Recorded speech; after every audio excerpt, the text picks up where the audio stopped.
మాట్లాడాల్సిందిగా కోరుతున్నాను.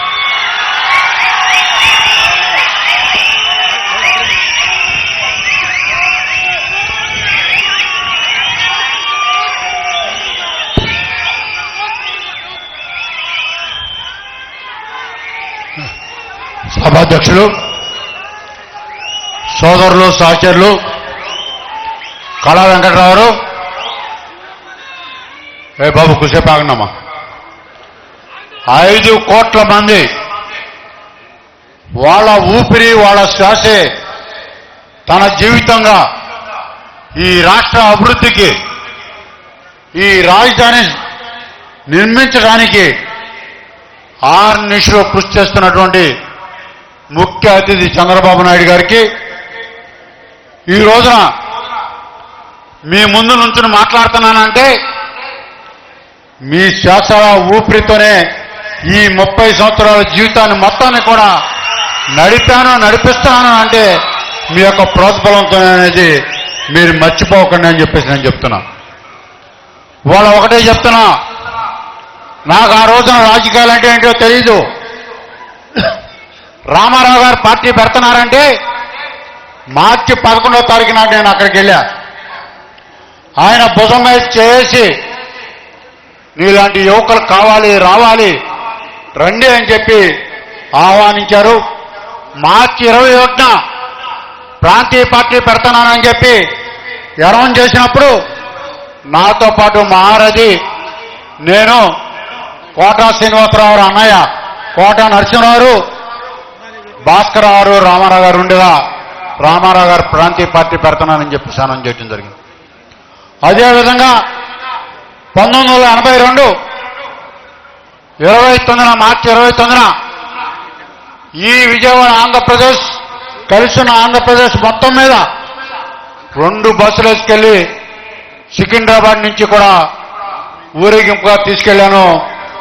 ఆ ఊరేగింపు చిత్రపటమే మీ ఎదురుగా ఎనమాలు ఉన్నది. ఆ రోజున ఆయనతో ఉన్నది నేను ఒక్కనేనని చెప్పేసి నేను చెప్తున్నా. తర్వాత ఆయన ఒక రాజకీయ భిక్షలాగా ఇవాళ నుంచున్నటువంటి ఈ స్థానం నుంచి 4 సార్లు ఎమ్మెల్యే అయినా లేదా ఒక మంత్రి అయినా ఆ రోజున ఆ రాజకీయ భిక్ష నందమూరి తారక రామారావు గారు పెట్టారు. మంత్రిగా ఉన్నప్పుడు ఆ రోజున మంత్రి కావాలన్నప్పుడు చంద్రబాబు నాయుడు గారు నాకు కోఆపరేట్ చేసి మంత్రి ఇప్పించినటువంటి వాళ్ళలో చంద్రబాబు నాయుడు గారు ఒకరని చెప్పేసి నేను చెప్తాను. ఈ రోజున 83, 85, 89, 94లో పార్టీ తరఫున గెలిచినప్పటికీ చంద్రబాబు నాయుడు గారికి గుర్తుండే ఉంటుంది. 91లో విజయవాడ నుంచి బందర్ వరకు కూడా కొన్ని వేల వెహికల్స్తో పెద్ద ఊరేగింపు చేసి బందర్లో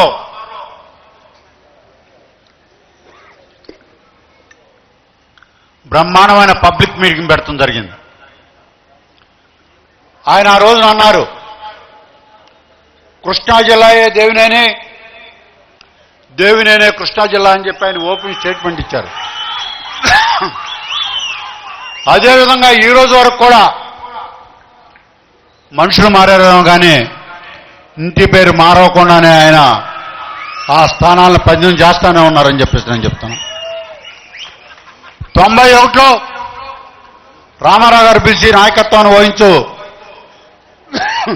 జిల్లాని నీ చేతిలో తీసుకోమన్నా పిచ్చుకున్నామని చెప్పేసి నేను చెప్తాను. అదేవిధంగా 94లో జనరల్ సెక్రటరీగా 17 సీట్లుంటే 15 సీట్లు గెలిపించాం. మరి ఆ విధంగా తెలుగుదేశం పార్టీలో నా ప్రస్థానం బిగినైందని చెప్పేసి నేను చెప్తున్నా. ఎందుకు విడిపోయామో నాకే తెలీదు, ఎందుకు ఎన్నాళ్ళు దూరంగా ఉన్నామో మాకే తెలీదు. ఎందుకో చంద్రబాబు నాయుడు గారికి అవకాశం దక్కలేదేమో, నాకు మనసు మారలేదేమో, కానీ ఇద్దరం కూడా కలుద్దాం అనుకున్నప్పుడల్లా ఏదో ఒక అడ్డంకి జరగటం జరిగింది. వాటికి ఆ నిర్ణయాన్ని ప్రతిఫలించడం కూడా జరిగిందని చెప్పేసి నేను చెప్తాను. చంద్రబాబు నాయుడు గారు నేను ఒకటే చెప్తున్నా, నాది ఒకే ఒక మాట, ఒకే ఒక బాట. నా కంఠంలో ప్రాణం ఉండగా ఒక నాయకుడికి బైండ్ అయ్యానంటే, ఒక కమిట్మెంట్ ఇచ్చానంటే ఆ ప్రాణాన్ని దారపోస్తానని చెప్పేసి నేను చెప్తున్నా. అదే నా ఎమ్మటి వచ్చిన వాళ్ళకు కూడా ఇవాళ జాయిన్ అవుతున్నారంటే 82లో ఆ రోజున తెలుగుదేశంలో పార్టీలో పుట్టి వాటి వరకు ఉన్నారంటే వాళ్ళంతా మాజీలుగా ఉన్నారంటే మన 2014లో పడినటువంటి దెబ్బతో మేమంతా మాజీలం అయిపోయామని చెప్పేసి చెప్తున్నాం. ఇవాళ 10 మంది డిప్యూటీ మేయర్లు కానివ్వండి, 18 మంది కార్పొరేటర్లు కానివ్వండి, మాజీ మండల ప్రజా పరిషత్ అధ్యక్షులు కానివ్వండి, జడ్పీటీసీలే కానివ్వండి. నేను ఇంకొకటి కూడా చెప్తున్నా, పట్టిసీమ పెట్టినారు. పట్టిసీమ పెట్టినప్పుడు నేను నిర్మమాటనే చెప్తున్నా, పోలవరం వెనక్కి వెళ్ళిపోతున్నామనే ఉద్దేశంతో ఆ రోజు నేను కూడా విమర్శించిన వాళ్ళలో నేను ఒకరిని చెప్పేసి నేను చెప్తున్నా. కానీ ఆ రోజు మీడియా వాళ్ళు అందరూ కూడా ఉన్నారు.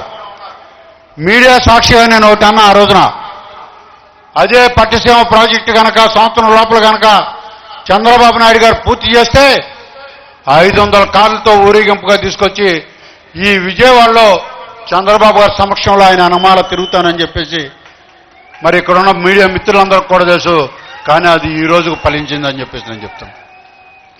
అదే కాదు, కాంగ్రెస్ పార్టీలో ఉండగా నన్ను రాజధాని ఏరియాలో 30,000 ఎకరాలు తీసుకుంటున్నారు, వెళ్ళి చూడండి అని చెప్తే నేను ఒక ఊరెళ్ళి ఎంక్వైరీ చేశాను. ఎందుకంటే తెలుగుదేశం పార్టీలో నేను గుంటూరు జిల్లా ఇన్ఛార్జిగా కూడా ఉన్నా 93, 94లో. వాళ్ళంతా కూడా రైతులంతా కూడా తెలుసు నాకు.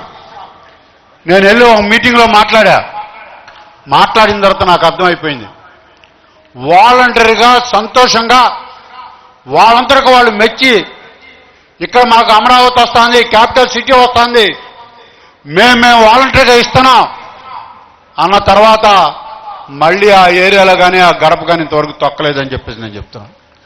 అదే కాంగ్రెస్ పార్టీ మీటింగ్లో కూడా చెప్పడం జరిగింది, వాళ్ళందరికీ వాలంటరీగా ఇస్తున్నారు, వాళ్ళందరికీ వాళ్ళు ముందుకు వచ్చేస్తున్నారు, మనం రాజకీయాలు నడపడం భావ్యం కాదు, నేనైతే నేను అక్కడికి వెళ్ళనని చెప్పేసి నేను ఆ రోజున కూడా చెప్పడం కూడా జరిగిందని చెప్పేసి నేను చెప్తున్నాను. అదే కాదు, రోడ్ల మీద ఉన్నటువంటి గుళ్ళ గురించి కూడా ప్రస్తావన వస్తే నేను ఒకటే చెప్పా, 40 ఏళ్లుగా ఉన్నటువంటి గుళ్ళల్లో వచ్చి జోక్యం చేసుకుంటా ఎక్కడో మారుమూలుగా ఇందాక నాని అన్నట్టు మూల ఉన్నటువంటి విజయవాడని వాళ్ళు క్యాపిటల్ చేస్తున్నాడు ఆయన. మాకొక స్వతంత్రం వస్తుంది, మాకు ఇక్కడ క్యాపిటల్ ఏరియా అవుతుంది, కాబట్టి మీరు ఎవరో కూడా అనవసరంగా ఆటలో తలదూర్చి మీరు పోటీ చేయొద్దు, రోడ్లు వెడల్పు చేయనివ్వండి, ప్రజానీకానికి సౌలభ్యం కలిగించండి అని చెప్పేసి ఆ రోజున ఆ పార్టీలో ఉండి కూడా నేను ఆ పార్టీ ఇన్నర్ మీటింగ్లో నేను చెప్పడం జరిగింది. ఈ విధంగా చూసిన తర్వాత సంక్షేమ కార్యక్రమాల్లో కూడా ఆ రోజు 75 రూపాయలు 200 చేస్తే బ్రహ్మాండం అనుకున్నాం. కానీ 200ని 1000 రూపాయలు చేసినాడు ఇదే చంద్రబాబు నాయుడు గారిని ఏమనాలో మీరు ఒక్కసారి ఆలోచించండి అని చెప్తాను.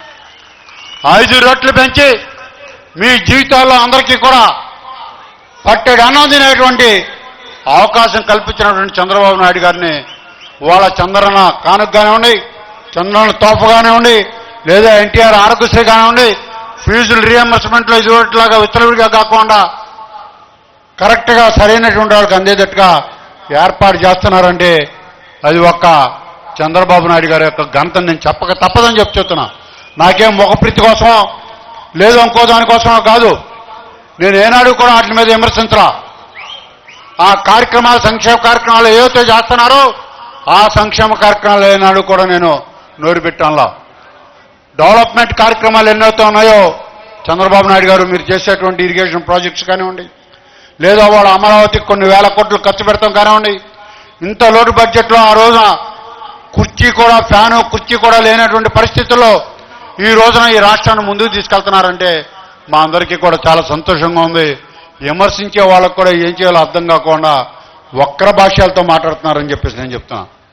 వాళ్ళ ఉన్న ప్రతిపక్షం గురించి నేను ఒక్క మాట చెప్పాలా, వారికి అవగాహన లేదు, ఆయన సీనియర్ కాదు, ఎక్స్పీరియన్స్ లేదు, వాళ్ళకి ఇక్కడ జరుగుతున్నటువంటి అభివృద్ధి అంటే ఏంటో తెలియదు.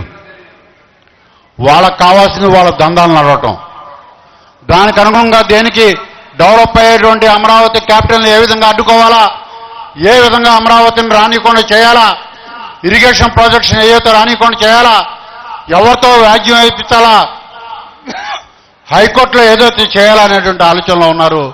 నేను అందునే చెప్తున్నా, చంద్రబాబు నాయుడు గారు అమరావతి మీది. ఆ అమరావతి వాళ్ళేదో మేము వచ్చామని మిమ్మల్ని బలపరచడం కాదు, మీ అంతరికి మీకే జనాలు మీకు ఓట్లేసి ఇక్కడ ప్రతి ఒక్కరిని కూడా గెలిపించారు, మీకు అంగుగా నిలబెట్టారు. మీరు ఊ అంటే ఊఏ, ఆ అంటే ఆనే.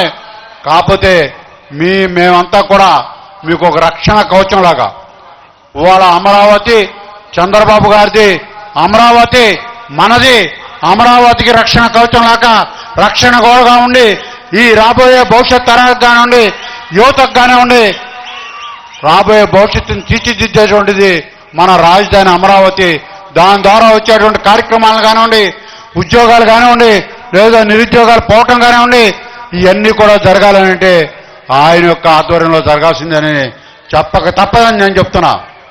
వాళ్ళ పోలవరం ప్రాజెక్ట్ నేను ఆ రోజున అందుకనే నేను భయపడ్డా, పట్టిసీమ కడితే పోలవరం వెనక్కపోతుందని.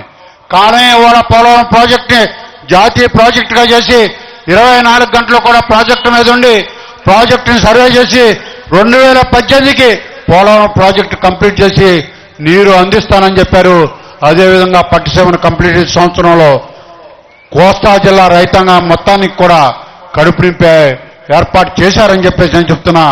ఏదైతే మీరు పట్టిసీమ ద్వారా కోస్తా జిల్లాలో కడుపు నింపారో, ఏదైతే శ్రీశైలం వాటర్లో ఏదైతే కోస్తా జిల్లాలో రావాల్సిన వాటర్ ఉందో దాన్ని తప్పకుండా రాయలసీమ జిల్లాలకు కూడా తీసుకెళ్లి వాళ్ళ యొక్క దాన్ని లేదా వాళ్ళకు కావాల్సినటువంటి సాగు చేసుకోవడానికి నీరు మీ ద్వారానే సాధ్యం అవుతుందని చెప్పేసి నేను చెప్తున్నాను, దాన్ని గట్టిగా కూడా నమ్ముతున్నాను. కాబట్టి ఈ రోజున మా ప్రాబల్యం ఏమీ లేదు. మేము ఒకే ఒకటి నేను అడిగేది, మీరు ఇంతకుముందే మీరు ఒక కోటను ఏర్పరచుకున్నారు. ఇక్కడ ఎవరో కూడా అపోజిషన్ వాళ్ళు ఎవరో గెలవాల. మీ తెలుగుదేశం పార్టీ వాళ్ళే గెలిచారు, మన తెలుగుదేశం పార్టీ వాళ్ళే గెలిచారు. కానీ దానికి అనుగుణంగా బయట రక్షణ కవచంగా మాలాంటాలను కూడా ఉపయోగపడతాం అనేది మీరు గుర్తుపెట్టుకోండి. దానికి ఏ విధంగా కావాలో ఆ విధంగా మమ్మల్ని ఉపయోగించుకోండి. ఆ విధంగానే మీకుండి బైండ్ అయి తప్పకుండా మా ప్రాణం ఉన్నంత వరకు కూడా నేను ఒక రోజున అన్నా స్టేట్మెంటు, ఎప్పుడైనా చచ్చిపోతే తెలుగుదేశం పార్టీ జెండా కప్పుకుని చచ్చిపోతానని 93లో అన్నా. నేను 27వ సంవత్సరంలో ఎమ్మెల్యే అయ్యా, వాళ్ళు నాకు 62 ఏళ్ళు వచ్చినాయి. కానీ మళ్ళీ ఎందుకు వచ్చామో ఇటే తెలుగుదేశంలోకి వచ్చాం. అది నిజం అవుతుందేమో అనేది ఇప్పుడు నా భావన. ఆ రోజున చాలా మంది అన్నారు జెండా కప్పుకుని చచ్చిపోతానన్నారు, మళ్ళీ ఎందుకు జెండా మార్చారని. నేను జెండా మార్చలా. ఆ రోజున కూడా ఇప్పుడు కూడా చెప్తున్నా, మనస్ఫూర్తిగా ఏనాడు నేను పార్టీని వీళ్ళ.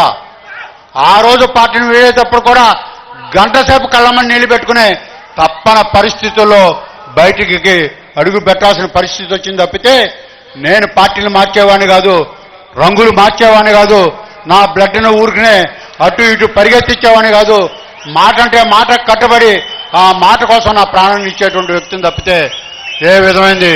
అందుకనే చెప్తున్నా, చంద్రబాబు గారు అలగా జలం ఎవరికైనా సరే ఎవరైనా కానీ ఏదో దందాలు చేసో రౌడీజం చేసో ఈ అమరావతిని కబ్జా చేస్తానంటే ఈ అమరావతి మాది, ఈ అమరావతి మీది, మీరు సృష్టించినటువంటి అమరావతి, ఈ అమరావతి చంద్రబాబు గారిది అనే విధంగా మేమంతా కూడా మీ పక్కన నిలబడి ఆ అమరావతి కోసం మా ప్రాణాలు అర్పిస్తామని చెబుతూ తప్పకుండా మీకు కోఆపరేట్ చేస్తామని చెప్తూ సెలవు తీసుకున్నా.